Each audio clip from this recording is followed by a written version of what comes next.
Hello. Nuclear chemistry unit 4 में आज हम पढ़ेंगे stability of type A nucleus. Last term पे जब हमने स्टेबिलिटी कर्व पढ़ा था तब हमने कहा था कि जो न्यूक्लियस स्टेबिलिटी कर्व पर या स्टेबिलिटी प्लेट पर आते हैं उनका N/P रेशियो स्टेबल न्यूक्लियस का रेशियो होता है। बाकी सारे न्यूक्लियस जो स्टेबिलिटी कर्व के ऊपर या नीचे आते हैं वो अनस्टेबल होते हैं। तो ऐसे दो तरीके के न्यूक्लियस होते हैं। जो स्टेबिलिटी कर्व के ऊपर आते हैं उन न्यूक्लियस को हम कहते हैं टाइप ए न्यूक्लियस। तो आज हम पढ़ेंगे स्टेबिलिटी टाइप ए न्यूक्लियस किस तरीके से अटेन करते हैं। How type A nucleus attain the stability. Type A nucleus जो है वो ऐसे न्यूक्लियस है जिसमें हमने क्या कहा, N/P रेशियो जो है वो ज़्यादा है स्टेबल न्यूक्लियस के कंपैरिजन में, इसलिए ये स्टेबिलिटी प्लेट के ऊपर लाई करते हैं। ये वो प्रोसीजर अटेंड करते हैं जिससे इसका नंबर ऑफ़ न्यूट्रॉन कम हो जाए या नंबर ऑफ़ प्रोटॉन बढ़ जाए। दोनों में से कोई भी तरीका अगर ये एक्सेप्ट करते हैं, N/P ज़्यादा है तो N/P को कम करने के लिए क्या हो सकता है, या तो उसका न्यूमेरिक ऊपर जो है N वो उसका कम हो जाए या इसका P का नंबर बढ़ जाए। तो ये दो तरीके से अपनी स्टेबिलिटी को अटेंड करते हैं। There are two ways to attain the stability for this type of nucleus। क्या क्या है ये दो तरीके? देखो, पहला तरीका है बीटा पार्टिकल एमिशन। क्या कह रहे हैं हम? कौन सा particle? Beta particle. What is beta particle? Beta के ऊपर हमने क्या लिखा है? माइनस साइन लिखा है। इसका मतलब beta particle negatively charge particle होते हैं। न्यूक्लियस में से आने वाला नेगेटिवली चार्ज पार्टिकल, न्यूक्लियस में इलेक्ट्रॉन नहीं होता है, न्यूक्लियस में नेगेटिवली चार्ज पार्टिकल नहीं होता है।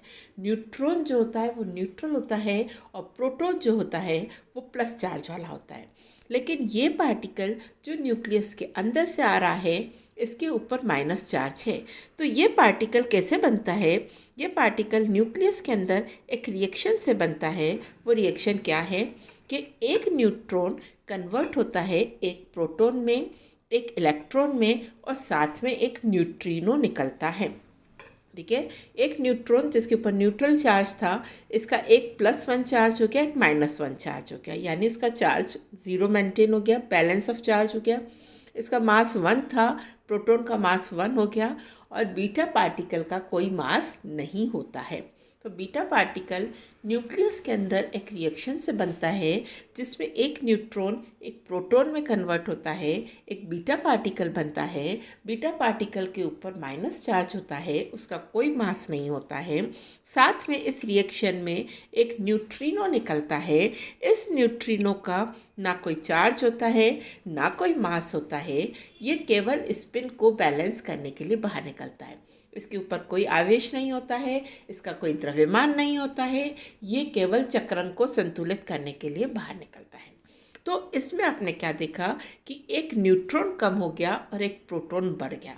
हमारा N/P रेशियो जो ज़्यादा था उसमें न्यूमेरिकल वैल्यू ऊपर वाला जो N का पार्ट है वो बढ़ गया, कम हो गया, और नीचे वाला जो डिनोमिनेटर है, जो हर का मान है, जो P है, वो क्या हो गया? बढ़ गया। तो आपका N/P रेशियो क्या हो जाएगा? इससे कम हो जाएगा।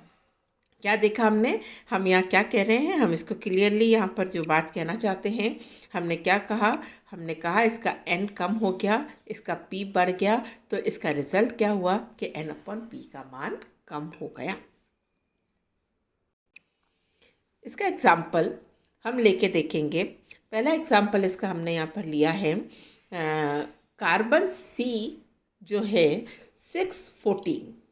कार्बन 2 होते हैं, 12 वाला कार्बन नॉर्मल होता है और 14 वाला कार्बन रेडियो एक्टिव कार्बन होता है।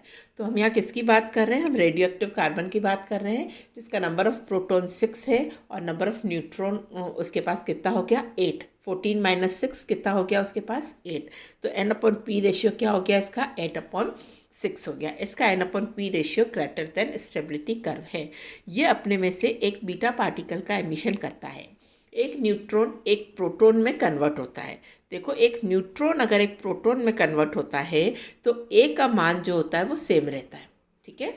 एक क्या है, A is the sum of the number of proton and neutron, तो ए सेम रहता है, लेकिन इसका जेड जो होता है वो एक से बढ़ जाता है, क्योंकि एक न्यूट्रॉन एक प्रोटॉन में कन्वर्ट हो गया, तो जेड 6 से 7 हो गया और इसका ए सेम रहा।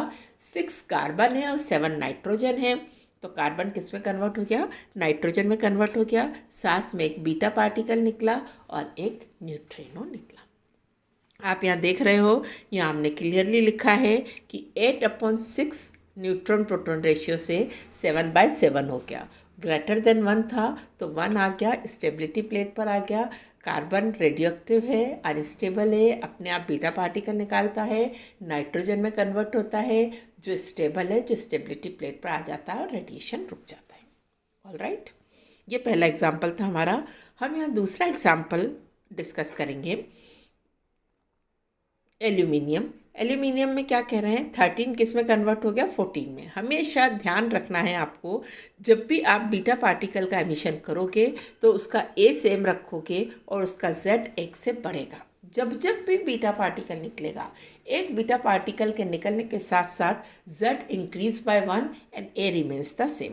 तो एल्यूमिनियम किस में कन्वर्ट हो गया, सिलिकॉन में कन्वर्ट हो गया, इसका जेड 13 से 14 हो गया और इसका ए जो है वो 29 सेम रहा। इसका जो N/P रेशियो है 16/13 से 15/14 नेचुरली कम हो गया और ये स्टेबल हो गया। ये हमने 2 एग्जाम्पल डिस्कस किए। अब हम उस बात को डिस्कस करेंगे कि कई बार क्या होता है कि एक न्यूक्लियस अपने अंदर से एक बीटा पार्टिकल निकालता है, दूसरे में कन्वर्ट होता है, लेकिन स्टिल अभी ये रेडियो एक्टिव होता है। तब ये और बीटा पार्टिकल निकालता रहता है, ये प्रोसेस कंटिन्यू होता रहता है जब तक कि अनस्टेबल न्यूक्लियस स्टेबल न्यूक्लियस में नहीं बदल जाए। हम यह कहना चाहेंगे कि ऐसे न्यूक्लियस, जो बेरियम का एग्जाम्पल यहाँ पर है, ये बेरियम स्टेबिलिटी प्लेट से बहुत ऊपर लाई करता है। एक बीटा पार्टिकल निकाल करके ये नीचे आता है, लेकिन स्टेबिलिटी प्लेट पर नहीं आता है। प्रोसेस कंटिन्यू होता रहता है, बीटा पार्टिकल का एमिशन कंटिन्यू होता रहता है जब तक कि हमारा न्यूक्लियस स्टेबिलिटी प्लेट पर नहीं आ जाता है। आप यहाँ देख रहे हो, इसकी हाफ लाइफ 18 मिनट थी, इसकी हाफ लाइफ आवर्स में है और इसकी हाफ लाइफ किस में है, डेज में है। यानी बेरियम ज़्यादा रेडियो एक्टिव है, लैंथेनम उससे कम रेडियो एक्टिव है, सीरियम उससे कम रेडियो एक्टिव है, और जब प्रूडेंशियम बनता है तो वह स्टेबल हो जाता है और फिर अपने में से कोई बीटा पार्टिकल का एमिशन नहीं करता है। तो क्या कहा हमने कि बीटा पार्टिकल के एमिशन से N/P रेशियो कम होता है, लेकिन अगर एक पार्टिकल निकालने से N/P रेशियो स्टेबिलिटी प्लेट पर नहीं आता है तो ये प्रोसेस तब तक कंटिन्यू रहता है जब तक कि न्यूक्लियस का N/P रेशियो स्टेबिलिटी प्लेट पर नहीं आ जाए। राइट बच्चों। नेक्स्ट हम क्या कह रहे हैं, जो हम पहले बात कह चुके हैं कि ऐसा करने से इसका ए सेम रहता है और उसका जेड जो होता है वो एक से बढ़ जाता है। बच्चों, पीरियोडिक टेबल जेड पर अरेंज है, तो आगे हम इसका अफेक्ट पढ़ेंगे कि क्या होता है। ठीक है, तो हम क्या कह रहे हैं कि यहाँ जो न्यूक्लियस, ये वाला न्यूक्लियस है, ये न्यूक्लियस हमारा कहलाता है पेरेंट न्यूक्लियस। ठीक है, ये न्यूक्लियस हमारा कहलाता है पेरेंट न्यूक्लियस, और रिएक्शन के बाद जो न्यूक्लियस बनता है वो कहलाता है डॉटर न्यूक्लियस। तो पेरेंट न्यूक्लियस और डॉटर न्यूक्लियस में क्या रिलेशन पढ़ा हमने, इसका जेड एक से बढ़ जाता है। हम क्या कह रहे हैं, periodic table are based on the atomic number on Z. Z बढ़ जाता है यानी वो एलिमेंट एक ग्रुप आगे खिसक जाता है। कार्बन 4th ग्रुप का है, नाइट्रोजन 5th ग्रुप का है, तो 4th ग्रुप का एलिमेंट किस में कन्वर्ट हो गया, 5th ग्रुप के एलिमेंट में कन्वर्ट हो गया। हम सिंपल लैंग्वेज में, हम क्लियर कट लैंग्वेज में कहना चाहेंगे कि यहाँ आप क्या देख रहे हो कि group is displaced 1 towards the right. ठीक है, एक ग्रुप राइट में डिस्प्लेस्ड हो जाता है, कार्बन नाइट्रोजन में कन्वर्ट हो जाता है। जब भी ये प्रोसेस होता है, बीटा पार्टिकल का एमिशन होता है, तो प्रोडक्ट जो बनता है, जो प्रोडक्ट न्यूक्लियस होता है, जो डॉटर न्यूक्लियस होता है, वो अपने पेरेंट न्यूक्लियस से एक ग्रुप आगे खिसक जाता है। ठीक है, यहाँ हमने क्लियर कट ये बात लिखी है। दूसरा तरीका, ये पहला तरीका था बीटा पार्टिकल एमिशन। दूसरा तरीका होता है neutron emission. N upon P ज़्यादा है। पहला तो हमने पढ़ा एन पी में कन्वर्ट होता है। दूसरा हम क्या कह रहे हैं, इस प्रोसेस में डायरेक्ट एक न्यूट्रॉन बाहर निकल जाता है। एक न्यूट्रॉन बाहर निकलने के लिए न्यूक्लियस के पास बहुत ज़्यादा एनर्जी होनी चाहिए, क्योंकि हमने कल पढ़ा था, हमने न्यूक्लियर फोर्स के बारे में पढ़ा था। हमने कहा था हर न्यूक्लियन दूसरे न्यूक्लियन के साथ अट्रैक्शन फोर्स फील करता है। उस अट्रैक्शन फोर्स के अगेंस्ट उसको बाहर निकालने के लिए हमें ज़्यादा एनर्जी चाहिए होती है। इसलिए हम क्या कह रहे हैं कि only nucleus with high energy is capable to emit the neutron outside because of high binding energy of the neutron. इससे बहुत कम एग्जाम्पल मिलते हैं, जैसे क्रिप्टन का हमने यहाँ पर लिखा। इस क्रिप्टन में 36 रहा।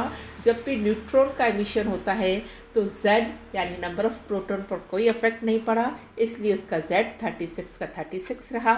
A जो सम ऑफ न्यूट्रॉन एंड प्रोटॉन है, उसमें एक न्यूट्रॉन कम हो गया तो 87 किस में कन्वर्ट हो गया, 86 में कन्वर्ट हो गया। जब न्यूट्रॉन का एमिशन होता है तब हम क्या कह रहे हैं कि जब न्यूट्रॉन का एमिशन होता है तो इसका Z जो होता है, इसका Z सेम रहता है और इसका A एक से बढ़ जाता है, यानी एक आइसोटोप दूसरे आइसोटोप में कन्वर्ट हो जाता है। Z सेम है तो सेम एलिमेंट है, एक आइसोटोप दूसरे आइसोटोप में कन्वर्ट हो जाता है। तो बच्चों हमने क्या कहा, टाइप ए न्यूक्लियस जिसमें N/P ratio greater than stability curve है, वो दो तरीके से स्टेबिलिटी अटेन करता है। बीटा पार्टिकल एमिशन करता है तो एक एलिमेंट अपने आगे वाले एलिमेंट में कन्वर्ट हो जाता है, कार्बन नाइट्रोजन में कन्वर्ट हो जाता है, जिसका Z एक से बढ़ जाता है और जिसका A सेम रहता है। दूसरा तरीका न्यूट्रॉन एमिशन, जो बहुत कम होता है लेकिन फिर भी जिस न्यूक्लियस के पास ज़्यादा एनर्जी होती है वो ये कर सकता है। Very rare example but still it can happen. तो जब न्यूट्रॉन एमिशन होता है तो इसका Z सेम रहता है, A जो होता है एक से कम हो जाता है, यानी एक एलिमेंट का आइसोटोप दूसरे आइसोटोप में बदल जाता है। Thank you.